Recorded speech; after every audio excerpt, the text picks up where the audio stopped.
Assalamualaikum warahmatullahi wabarakatuh. Perkenalkan, nama saya Muhammad Maki Al-Hasimi dari Prodi Ilmu Kesehatan Masyarakat kelas IKMC dengan nomor NIM 111382126 200. Pada kesempatan kali ini, saya akan membuat video tugas UTS dengan materi mengenai gaya kepemimpinan. Mata kuliah Kepemimpinan dan Berpikir Sistem, dosen pengampu Pak Rudi Chandra, SKM, MKM.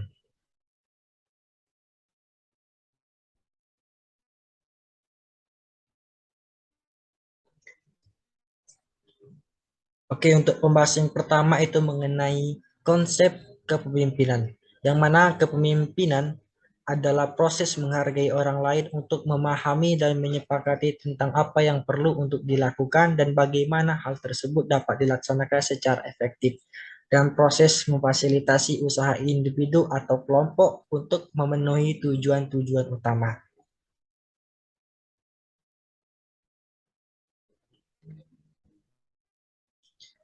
Oke, pembahasan selanjutnya yaitu mengenai fungsi kepemimpinan, yang mana fungsi kepemimpinan dalam manajemen adalah suatu cara yang dilakukan oleh seseorang pemimpin agar dapat menambah nilai pada suatu kelompok. Di sini ada 15 fungsi kepemimpinan yang perlu kita ketahui dalam bidang kepemimpinan.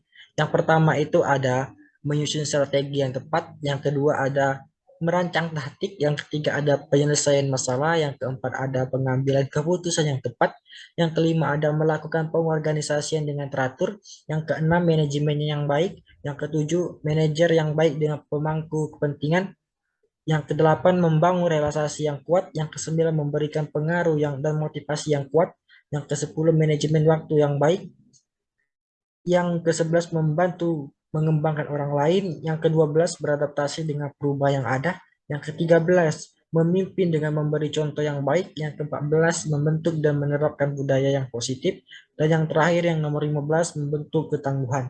Itulah 15 fungsi kepemimpinan yang perlu kita ketahui dalam bidang kepemimpinan. Oke, untuk pembahasan selanjutnya yaitu mengenai tipe gaya kepemimpinan. Nah, di tipe gaya kepemimpinan ini ada 5 jenis gaya kepemimpinan. Yang pertama itu ada demokratis, yang kedua ada autrak, autokratis, yang ketiga ada transformation, yang keempat ada transaction, tran, transaksional, yang kelima ada laissez-faire.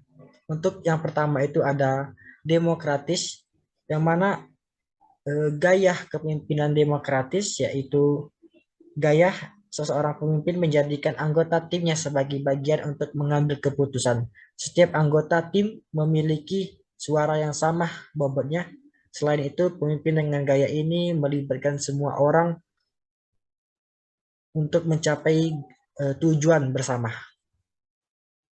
Yang kedua itu ada autokratis, yang mana gaya ini pemimpin dengan gaya autokratis ini berkebalikan dengan yang demokratis. Mereka memutuskan segala sesuatu sendiri tanpa meminta pertimbangan dari anggota organisasinya. Dan yang selanjutnya itu ada transformasional.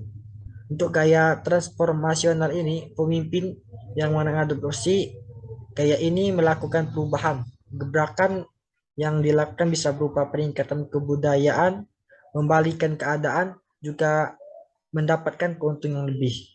Nah, yang keempat ini ada gaya transaksional, yang mana gaya transaksional ini pemimpinnya akan mengubah keadaan yang sudah stabil.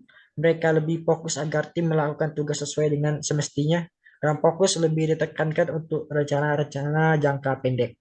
Dan yang terakhir itu ada gaya laissez-faire, yang mana kepemimpinan yang terakhir ini gayanya itu pemimpinnya akan meminta timnya untuk membantu memimpin organisasi.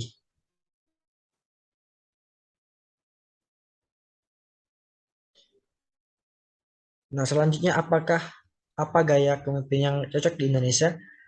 Secara umum gaya demokratis merupakan gaya yang paling cocok untuk diterapkan di Indonesia karena budaya masyarakat Indonesia itu bermusyawarah, tapi tetap untuk diingat bahwa sifat masyarakat Indonesia ini tidak dapat digeneralisir. Oke, terima kasih. Cukup sekianlah video dari saya. Mohon maaf atas segala kekurangannya. Saya akhiri. Wassalamualaikum warahmatullahi wabarakatuh.